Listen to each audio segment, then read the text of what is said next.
Bismillahirrahmanirrahim. Welcome to class 7th, lecture number 26, D1 Math 7th edition. And our topic is corresponding, alternate and interior angles. Exercise 10B, question number 4 and 6. Dear students, मैंने आप लोगों का ये जो topic corresponding angles, alternate angles और interior angles है already शुरू किया हुआ है। आप लोगों को ऑलरेडी मैं इसके बारे में बता चुकी हूँ। जब दो पैरेलल लाइंस को एक ट्रांसवर्सल, एक स्ट्रेट लाइन जिसको हम ट्रांसवर्सल का नाम देते हैं, ट्रांसवर्सल कट करती है, तो हमारे पास एफ शेप में करस्पॉन्डिंग एंगल्स, जेड शेप में ऑल्टरनेट एंगल्स और सी शेप में इंटीरियर एंगल्स फाइंड आउट होते हैं। याद रहे कि जो ट्रांसवर्सल जिन दो लाइंस को कट करती है, अगर वो पैरेलल लाइंस हैं तो ये करस्पॉन्डिंग एंगल्स और अल्टरनेट एंगल्स साइज़ में इक्वल होते हैं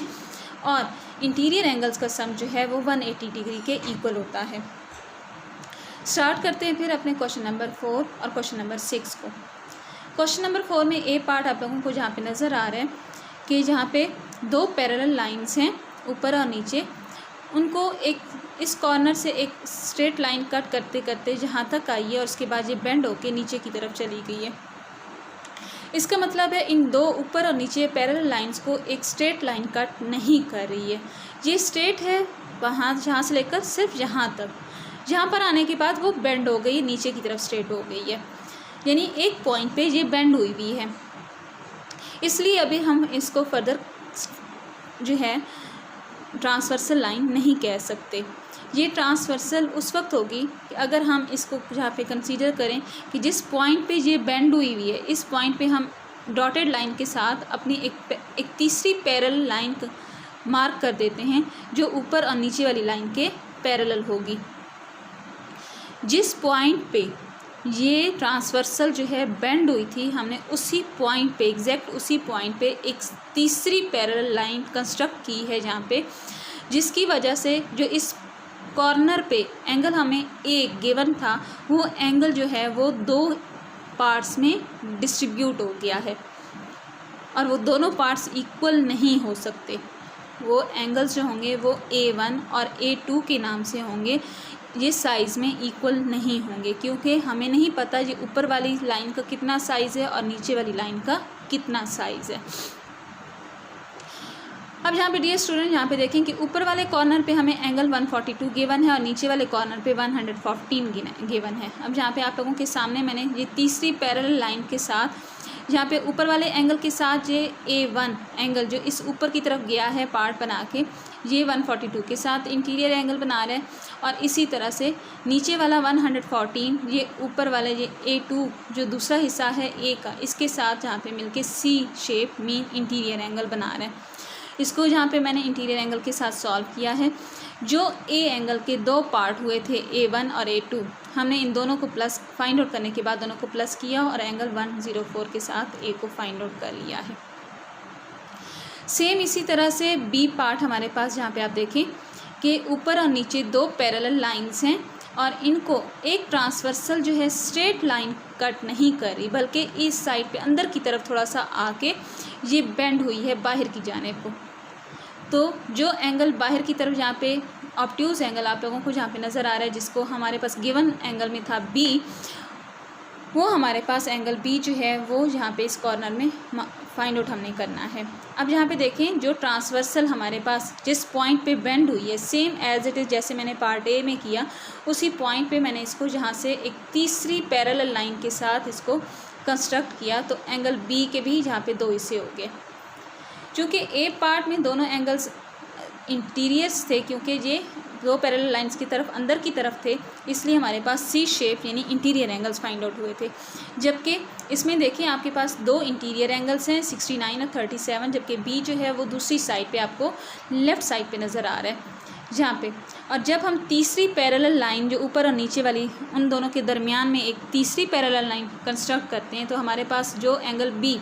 दो हिस्सों में डिवाइड होके B1 और B2 बना रहा था, अब B1 जो है Z शेप के साथ 69 के साथ ऑल्टरनेट एंगल बना रहा है और B2 जो है जहाँ पे नीचे वाला कॉर्नर ये Z शेप बना रहा है 37 के साथ ऑल्टरनेट एंगल। सो हम जहाँ से डायरेक्ट इनको इक्वल रखेंगे B1 और B2 को, और फिर जब दोनों एंगल्स दोनों पोर्शन हमें फाइंड आउट हो जाएंगे तो हम कंप्लीट एंगल B पूरे का पूरा हम इन दोनों को प्लस करने के बाद फाइंड आउट कर लेंगे। नेक्स्ट है जी हमारे पास क्वेश्चन नंबर 6, जिसमें आप लोगों को पिक्चर कुछ इस तरह की नज़र आएगी, जिसमें हमारे पास AB, CE और FG 3 पैरेलल लाइंस हैं, और उनमें से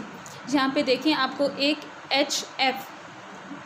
और F ये स्ट्रेट लाइन जो CE और FG को कट करती हुई नज़र आ रही है, और AB जो है वो थोड़ी सी उस साइड पे है, उसको A और जहाँ पे ये पॉइंट आपको D नज़र आ रहा है AD एक ट्रांसवर्सल इसने जहाँ पे कट किया है। जो हमने एंगल फाइंड आउट करने हैं, जो हमें फाइंड आउट हो चुके हैं, वो तो हमारे पास इस D पॉइंट पे ये छोटा सा एंगल HD और A ये कॉर्नर हमें गिवन है छोटा सा 47 की इक्वल, और ये F पॉइंट पे ये कॉर्नर हमें गिवन है 86 का। जो हमने फाइंड आउट करना है वो D पॉइंट पे एक एंगल है, D पॉइंट पे आपको कैप नज़र आ रही है,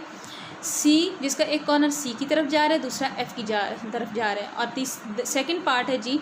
A पॉइंट पे एंगल है, A के ऊपर आपको कैप नज़र आ रही है, एक कॉर्नर उसका B की तरफ जा रहा है, दूसरा कॉर्नर उसका D की तरफ जा रहा है। सबसे पहले तो हम अपने मार्क कर लेते हैं एंगल। इसका सबसे इजी वे यही होता है कि अगर हमें कोई फुल नेम में एंगल गिवन है, इस तरह से पॉइंट्स में जिस तरह से अभी हम यहाँ पे गिवन है, हम सबसे पहले इनको शॉर्ट नेम दे के, यानी अगर हमारे पास ABC है तो हम a स्मॉल b के साथ या स्मॉल x स्मॉल y या किसी भी इंग्लिश के अल्फ़ाबेट्स के साथ हम इसको रिप्रेजेंट करके देख लेते हैं कि इसकी असल पोजीशन कौन सी है, हमने कौन सा एंगल फाइंड आउट कर रहा है, क्या वो F शेप बना रहा है, C शेप बना रहा है या Z शेप बना रहा है।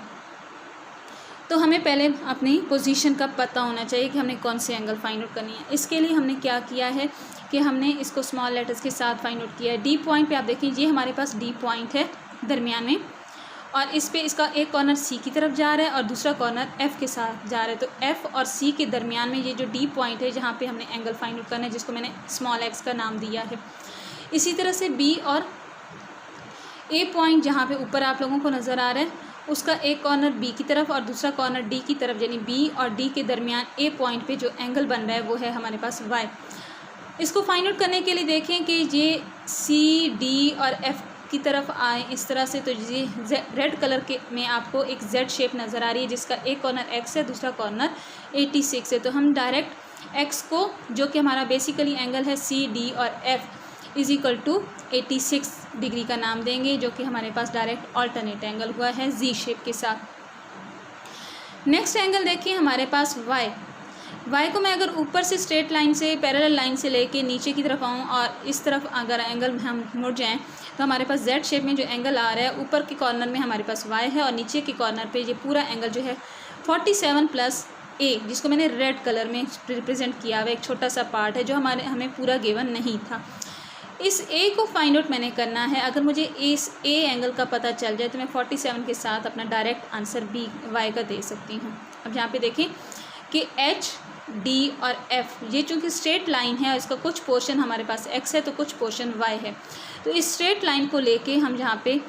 A plus x HF straight line के साथ मैं 180 के इक्वल कर सकती हूँ। और X की वैल्यू चूँकि हमें पता जब अब हो चुकी है, फाइंड आउट हो चुका है, तो हम A को फाइंड आउट कर लेंगे विच इज़ इक्वल टू 94। अब हमारे पास 47 के साथ A की वैल्यू हम प्लस कर लेंगे और हमारे पास टोटल एंगल Y का आएगा 141 डिग्री।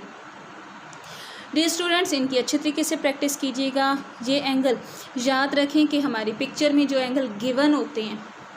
कहीं ना कहीं उनका रिलेशनशिप ज़रूर होता है, उनको कहीं ना कहीं आप इस्तेमाल करके आप अपने अननोन एंगल्स को फाइंड आउट कर सकते हैं। और ये भी याद रखें कि दो पैरेलल लाइंस के दरमियान जो एक ट्रांसवर्सल होती है वो एक स्ट्रेट लाइन होती है जो पहली पैरेलल लाइन से लेकर दूसरी पैरेलल लाइन तक स्ट्रेट बिल्कुल सीधी उनको कट करती है। अगर ये किसी एक पॉइंट पे या दो पॉइंट पे बेंड कर जाती है तो हमें वहाँ से उस पॉइंट पे हम उसको वहाँ तक ख़त्म कर देना चाहिए और नई पैरेलल लाइंस हमें ड्रॉ कर लेनी चाहिए। इस तरह से इनकी अच्छे तरीके से प्रैक्टिस कीजिएगा। Thank you.